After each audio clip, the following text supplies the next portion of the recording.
नमस्कार, मैं रवीश कुमार। आखिर भारत को ट्रंप की धमकियों का जवाब देना पड़ गया।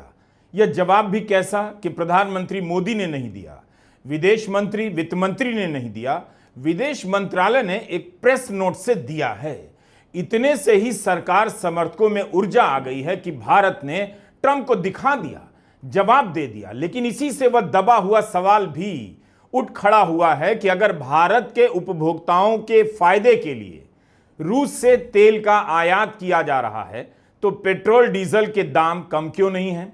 क्या सरकार इस सवाल का जवाब भारत की जनता को दे पाएगी, जो प्रेस नोट से ट्रंप को जवाब देने का दंभ भर रही है? उस प्रेस नोट में भी ट्रंप का नाम नहीं है। हुआ यह कि आम जनता भी पूछने लगी कि आखिर ट्रंप भारत को लेकर अपमानजनक तरीके से बात किए जा रहे हैं, प्रधानमंत्री मोदी उनका नाम लेकर क्यों नहीं एक शब्द बोलते हैं? इसके पीछे की वजह क्या हो सकती है? तो उसके जवाब में एक प्रेस नोट जारी किया गया। लोकसभा में सीज फायर के मुद्दे पर प्रधानमंत्री मोदी ट्रंप का नाम लेकर नहीं बोल पाए। ट्रंप ने 25% का टैरिफ लगा दिया, भारत पर जुर्माना लगाने की बात कर दी, भारत की गैर मौद्रिक नीतियों को घिनौना बता दिया, भारत को पाकिस्तान तेल बेचेगा यह भी मजाक कर दिया, भारत की अर्थव्यवस्था को डेड इकोनॉमी कह दिया। आज तक भारत के प्रधानमंत्री मोदी या किसी भी मंत्री ने ट्रंप के बयान का उनका नाम लेकर जवाब नहीं दिया है। भारत की अर्थव्यवस्था 5वीं बड़ी है, तीसरी हो जाएगी, यह सब तो जनरल बातें हैं। ऐसे भी मोदी सरकार और उनके मंत्री हर जगह दोहराते रहते हैं। जब आप ट्रंप के संदर्भ में दोहरा रहे हैं, कह रहे हैं, तो कम से कम ट्रंप का नाम लेना चाहिए। इतने सारे अपमानजनक बयानों पर सरकार की चुप्पी के बाद 4 अगस्त के प्रेस नोट में ऐसा क्या दिख गया है कि इसे करारा जवाब घोषित किया जा रहा है? 30 जुलाई को जब ट्रंप ने रूस से तेल खरीदने पर जुर्माना लगाने की बात की, तब रॉयटर्स ने खबर छापी कि भारत की कंपनियों ने रूस से तेल खरीदना कम कर दिया है। उसी दिन इस खबर का आधिकारिक खंडन कर देना चाहिए था कि भारत की कंपनियों ने ऐसा नहीं किया है। लेकिन तभी सरकार के सूत्र जागे और कुछ दिनों के बाद उसी रॉयटर्स से कहते हैं कि भारत रूस से तेल खरीदना कम नहीं करेगा।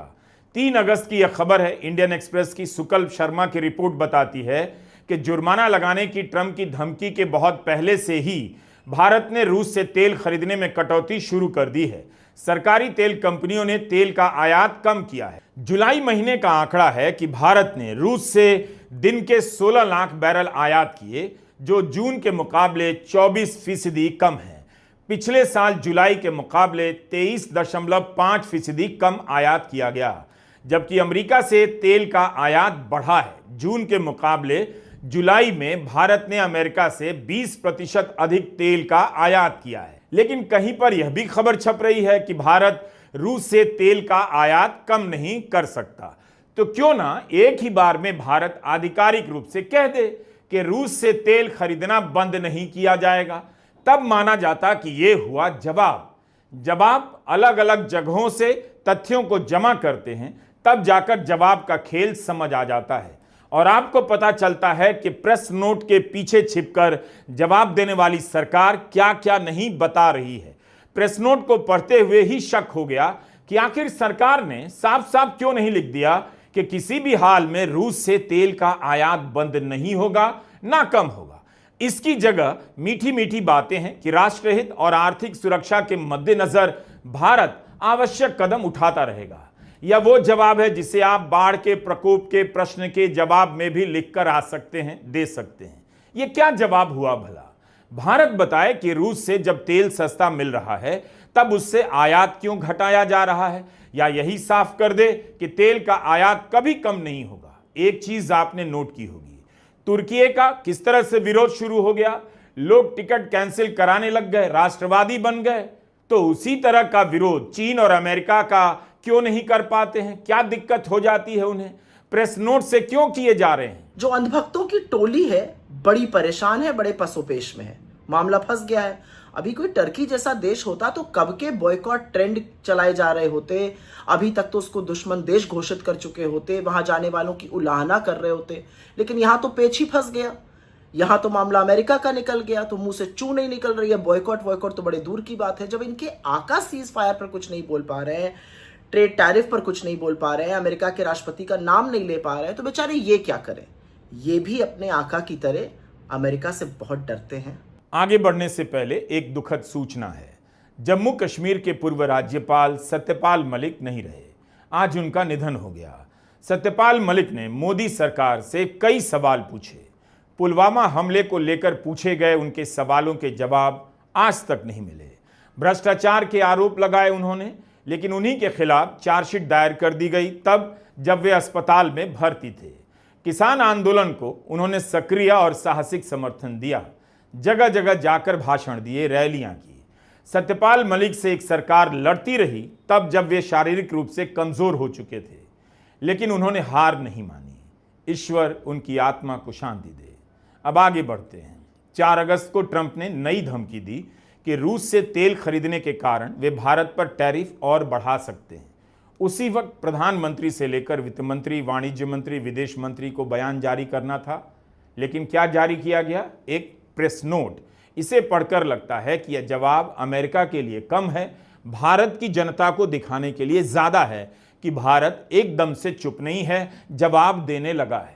जो सरकार दिन भर टीवी पर गरजती हुई दिखाई देती है, वह ट्रंप की धमकियों पर प्रेस नोट से बयान जारी करती है कि अमेरिका भी तो रूस से कारोबार करता है, तो भारत को ही निशाना क्यों बनाया जा रहा है। अगर इतना ही करारा जवाब दिया जा सकता है, तब फिर संसद में ट्रंप का नाम लेकर सीज फायर पर उनके दावों का जवाब क्यों नहीं दिया गया? एक सच्चे भारतीय को, ट्रू इंडियन को लोकसभा में खड़े होकर नाम लेकर ट्रंप के दावों की धज्जियां उड़ाने में क्या दिक्कत थी?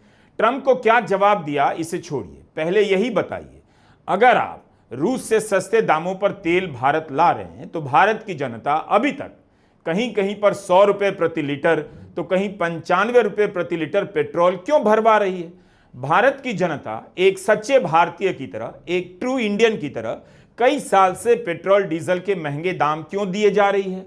संसद में भारत सरकार के जवाब को ही पढ़कर सुना रहा हूं, आपको भी पता चले कि इतनी बड़ी राहत दी जा रही थी और आपको मालूम नहीं हुआ। सवाल पूछा कांग्रेस अध्यक्ष मल्लिकार्जुन खड़गे ने। 2 दिसंबर 2024 को खड़गे के सवाल के जवाब में पेट्रोलियम राज्य मंत्री सुरेश गोपी ने कहा कि केंद्र सरकार ने नवंबर 2021 में 13 रुपए लीटर और मई 2022 में 16 रुपए लीटर की कमी की। इसके बाद घरेलू पेट्रोल 110.04 रुपए प्रति लीटर से घटकर 94.77 रुपए प्रति लीटर पर आया और डीजल 98.42 रुपए प्रति लीटर से घटकर 87.67 रुपए प्रति लीटर पर आया।